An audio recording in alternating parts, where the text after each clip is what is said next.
let's start with you. Lux is the new jargon, right? You'd agree with me, right? Right?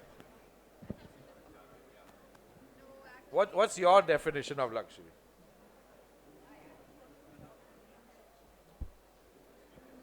Hello.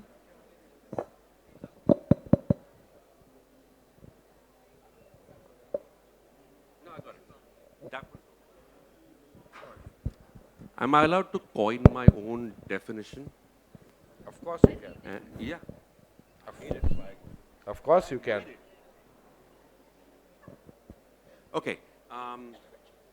So my feeling is that there's definitely more than one definition, and there could be more than what I'm about to read out to you. I just coined a few for myself this morning so that I could throw open the discussion. You should have been told that you could read. You can get a It's book. just a definition that I coined. Just relax.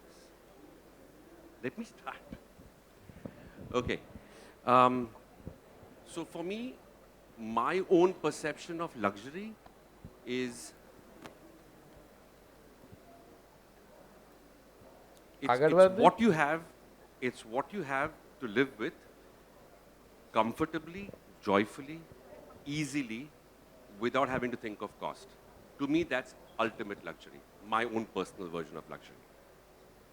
Second, there's the guy who will say, how expensively I can have a lifestyle of abundant indulgence that is so uncommon that it announces my exclusivity and affluence.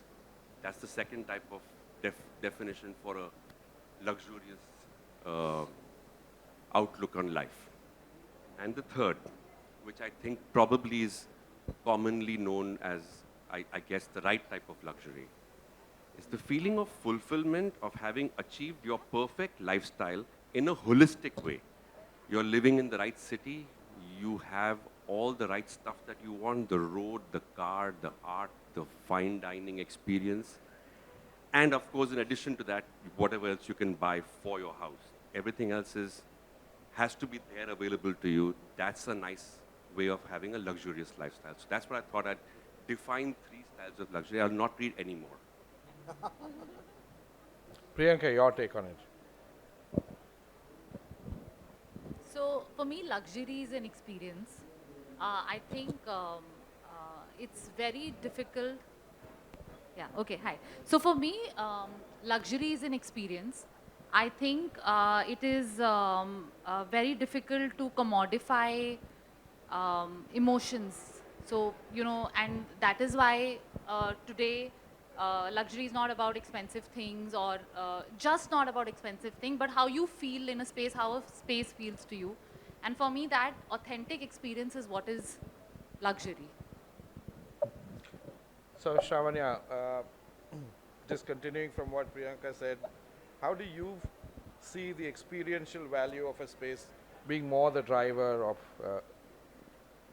So I think that the experience of a space for me is bringing the soul of the client into that space. So it could be going to an antique store, it could be picking up something with a story which brings the human side to a space.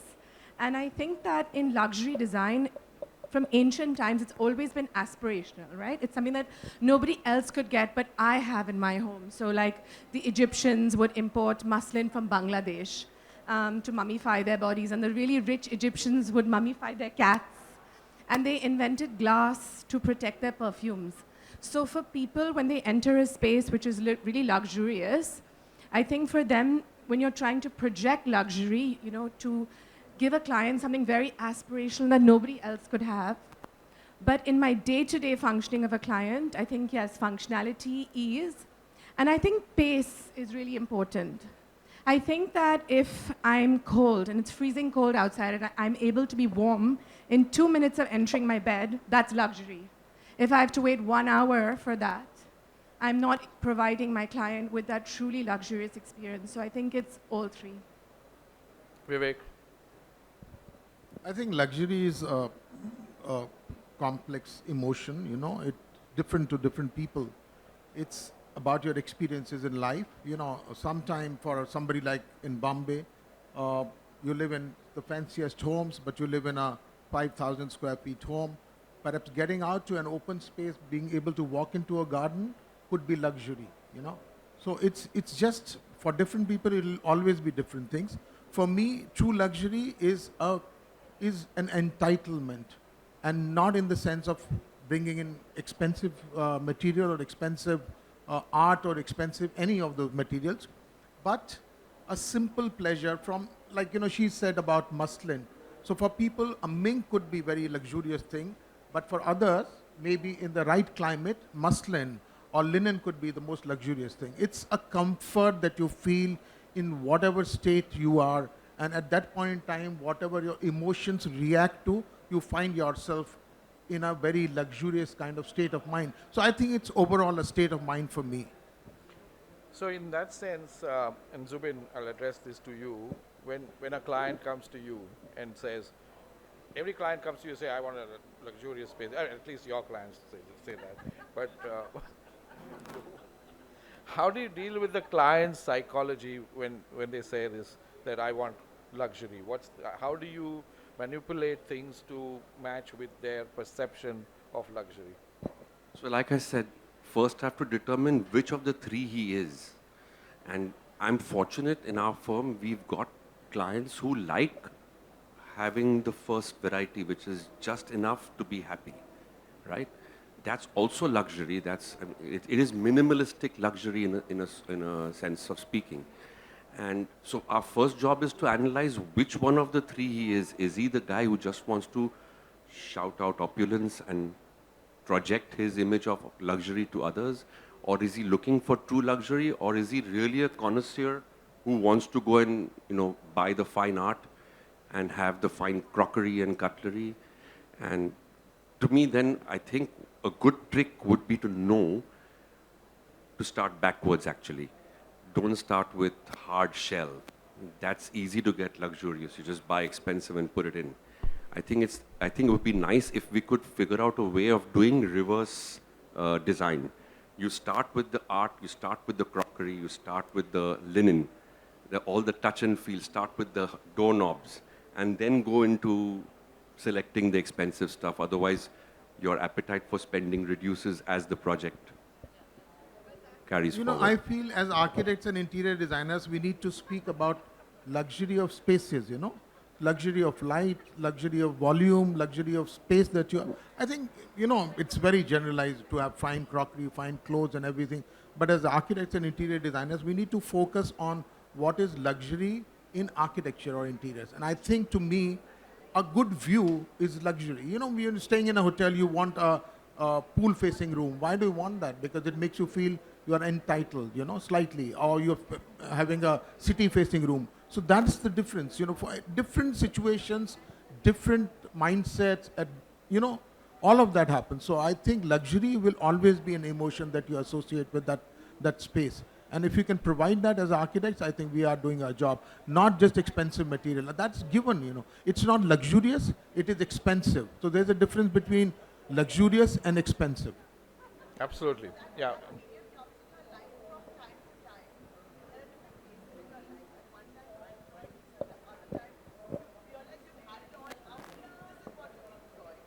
So we've had a.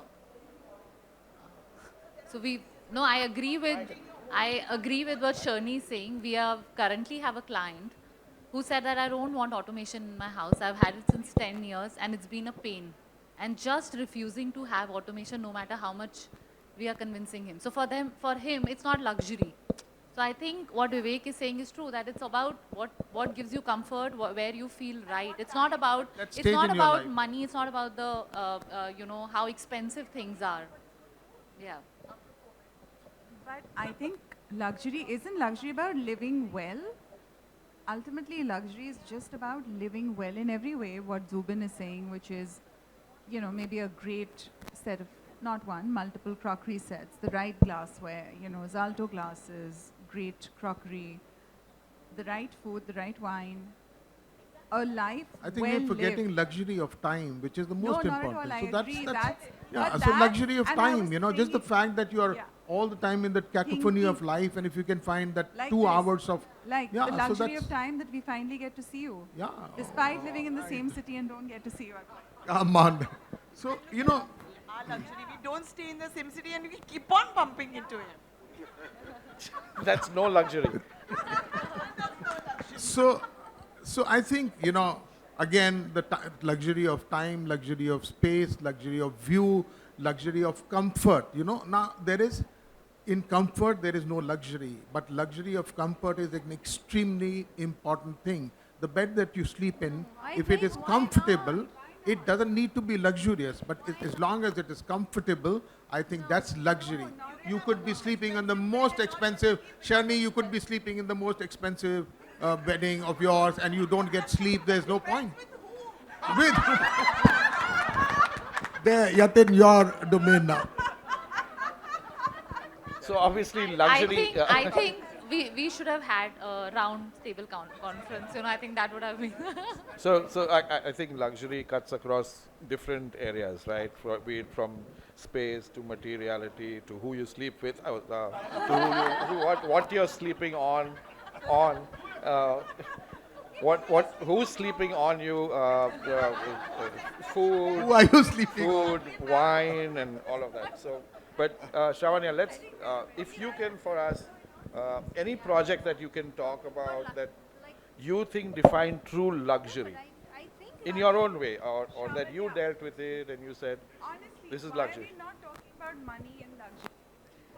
Get it without So yeah, I was going to talk about that actually. One of my favorite Parsi clients, and it was this All the Parsis have luxurious palatial lives. 40,000 square foot home, and I had just come back from London, and I was totally intrigued by them. Of course, budget wasn't a constraint, Jimmy's home. but this very adorable husband and wife, where the husband is famous for going in a stretch car, and he lies down and he reads a newspaper.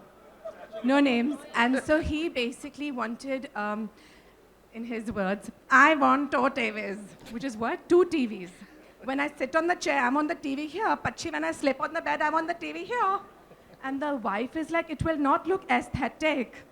And this whole conversation and bringing his really deep need, he really wanted to watch his TV sitting and lying down, and to make it aesthetically pleasing, to keep the peace in the Middle East between both husband and wife. And of course, having the luxury of beautiful marquetry and the best artisans to create that, I think was my first experience with true luxury of bringing a need and design and functionality together. Yeah. Vivek, your experience on that? You know, to me, it'll be the ultimate luxury will be to be out in the ocean on a waterbed. It is not for you. No, Give us an I'm example asking for everybody. your- I'm asking everybody. Is that luxury to The you? question, or to be in Vivek, the most question, Vivek, is Yes, sir. what you have done for a client that you think has fulfilled his needs of luxury. We'll talk about your experiences later. So, I'm not honestly into spaces which allow me to indulge. I'm into large-scale architecture, which generally is bereft of all these embellishment and so-called luxury. The BOQs are set right at the beginning where But the it could be cost- luxury of space as well. The luxury right? of space, of course, So So it's not just luxury or in materiality or no, cost. So I'm or also talking about when you do institutional projects, largely, the space program is set by the client, which is normally the government or an institution, where the space program is not anybody's whims or fancy dependent on that. It is always derived out of a matrix, and that matrix is, supposing I'm doing a university, the classroom for 62 students means 360 square feet or 600 square feet. So this derived by that. So the luxury of space is not there, but luxury of everything else that we can do. So maybe like throwing in a courtyard, throwing in connectivity, which is shaded connectivity in a university or a large kind of a institutional. Lighting. Light, of course. Light is given. For me, it's blasphemous to have in any of my buildings a artificial light on through the day. I mean, I will I will commit suicide if I say that very openly because I feel extremely strongly about it because when you do, the onus is on an architect to design a space which works well without wastage of any kind. So sustainable work would mean that. So that is also luxury. So all of that comes into picture and most of our projects are like that where we are mindful of what we are consuming and we are mindful of what we are giving. So it's all about, when you do architecture, it's all about uh, experiential luxury for the end users, right? So, in a large university, you could have a classroom at one end and the cafeterias at the other end. So that walk, that journey has to be, uh, uh, uh, has to evoke some kind of experiential value to it. Or for an architect, as an architect, you'd rather have it more central and then more accessible to everybody. So just basic examples of. So, again, it's luxury of space in terms of, like you're giving an example of a cafeteria, but depends on which climate you're making the building. If you're making it in Rajasthan somewhere where the temperatures could go up to 50 degrees, you wouldn't ever walk from one building to the other without a shaded corridor. So that becomes a luxury. So it's an inherent luxury to me of, again, space of design. There is a luxury of design to be able to provide for the comfort of people. I am sure that none of you would want to wear a bag or wear a fragrance which gives you a rash. It could be the most expensive perfume, but if it doesn't suit you, if you are not the muslin kind, if you're not the linen kind, you would always find it crumpled or crushed. You would want to be in a very, very proper kind of a clothing. So I think luxury is different, material is different, and also the luxury of space is different for different usage, different kind of buildings and all of that. Priyanka, yours? Any? Please, louder, louder. So one of the projects that we did was the home which we call the binary. And the client's brief was very simple. It was a retirement home for him. He's an NRI based in Dubai. And for him, coming back to his homeland was very important. And he wanted to keep it absolutely minimalist. So what we did was we just used two materials throughout the entire home. There's just one single stone which is used everywhere from the facade to the bathrooms, and there is one wood which is used. I mean, very minimalist if you ask me, not going to get into details. But for him, that was the luxury because he was living in a over-the-top city which, sort of cluttered his mind, and he wanted to be in a home which gave him that comfort. So for him, that was the ultimate luxury, and we achieved it, and I believe that he did a fairly decent job of it. Zubin, your take? Or any experience that you dealt with a client and you fulfilled their desire of a luxury? There's so many clients. Like yeah, that's the problem. That's the problem. I don't know if I've ever left the client. Okay, let's put it differently. Okay. Please. Have all your clients paid your last bit of fee? No. Has there been any client that has paid your last fee? No. Okay, fuck it. That's a lie. Got the answer? Those kind. No, So I'm not sure if we've left a client dissatisfied ever. I'm kidding about the fees. It's just fun. There are multiple levels of luxury projects that we've done. There is a client who once upon a time was our biggest client. He passed away actually, but he's given us projects from Rishikesh to Uti, some 7-8 villas, which were all of the same typology. We did them in quick succession over, I think, 5 or 8 years. And for me, that was like, wow, what a client. Like every place of his has to be spectacular, has to be theme-based, even though they're all second, third, and eighth homes for him. He had the vision of making. Sorry, one question. How many wives did he have? One. Okay. All right. Okay. Go And go he's ahead, straight, please. so no chance. And he's no more. But his wife is alive. And she's single now. Luxury. She's leading a luxurious life. Anyway, go ahead, please. So, for me, I think his vision was of true luxury that wherever I land, I must have the car, the gardener, the cook, the view. For me, that was like I don't think I'm gonna experience another client and relationship like that, where we get to build so many top line. Like if it's in Lonavala, it's on the Tiger Valley. It has to be the best view. If it's in Kodaikanal, it has to be on the lake. If it's in Uti, it has to be looking at Madhumalai forest. If it's in Rishikesh, it's looking at the Ganges. So it's like an insane drive that the client had to first of all find the right properties. So for me, that was like an ultimate experience for.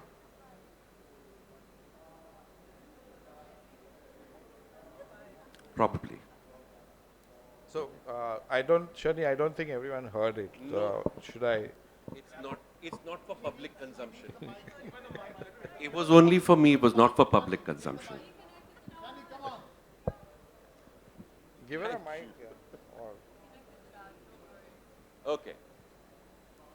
but yeah, so luxury. And from what we've just spoken is only we've spoken about luxury in a home or a residence, for example, and most of the answers came across from that perspective. Vivek spoke about university, but no one's spoken about a commercial space. I'm sure Vivek, you've done a lot of commercial real estate as well. Any experience on that? You know, when back in the day when I was doing retail, and when retail, the international retail came to India, I think we were doing half the Emporia. We did Kanali, Kavali, Jimmy Choo, Bottega, Paul Smith, Ministry of Fashion, Kenzo.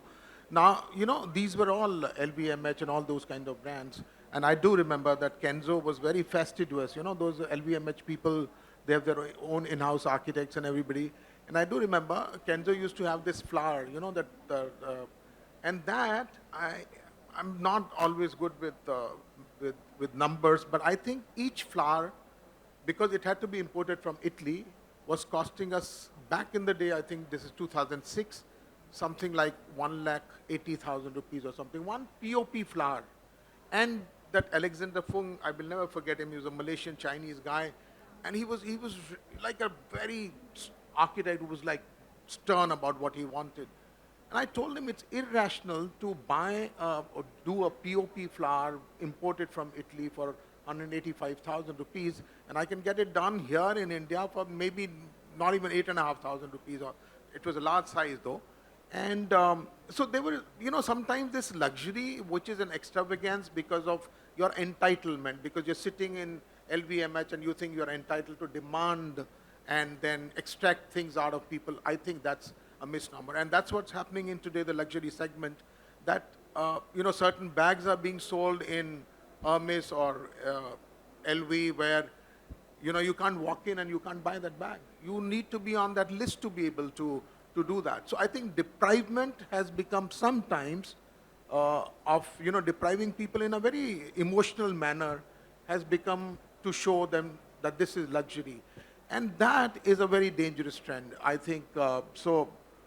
In design also, some of the material that you want to go in, and there's a waiting time for that material, or this is to be mined out of somewhere and only then you can get it. I think that's wrong, and that's what I always resist, and I feel that that entitlement should not be there.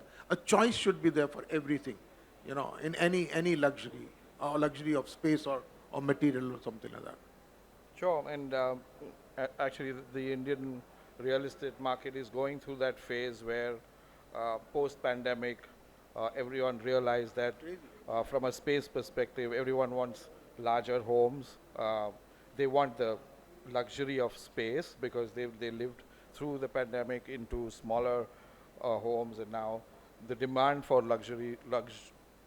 larger apartments. So I'm terming that as luxury of space has become of a true essence, and larger, what we call as premium segment of real estate has become really a booming sector.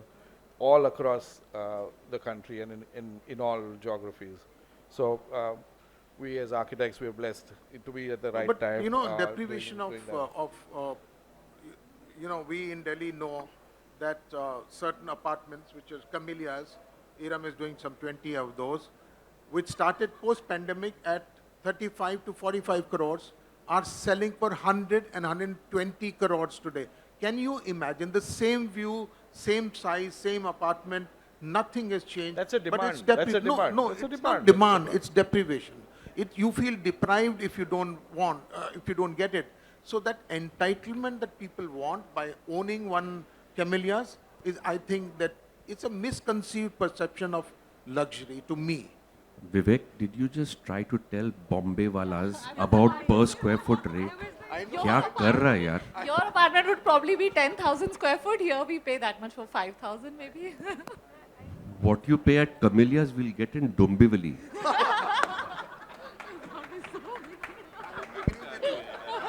And there's no So Vivek, so Vivek, we are doing a project where we're knocking off Crown Plaza, a 5-star hotel, successful hotel in Chennai. It's been there, for the last 25 years. Complete occupancy must be over 80%.